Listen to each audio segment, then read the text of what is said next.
Turn the switch 30 counterclockwise from off position. There will be a bare voice.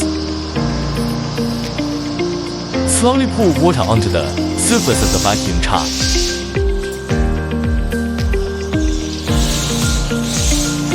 Clean each suction hole of the vacuum tub with clean water.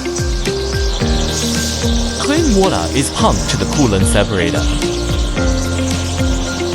and is separated from the vacuum. Such cleaning work must be done after using the vacuum tub daily. The cleaning time is usually 30 seconds.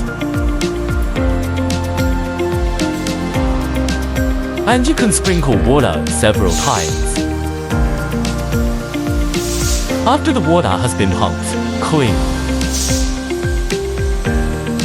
the cleaning can be stopped.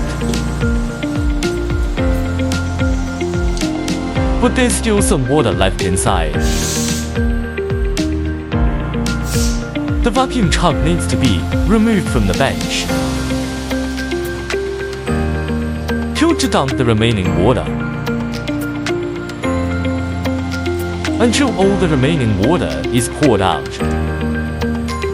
All cleaning has been completed.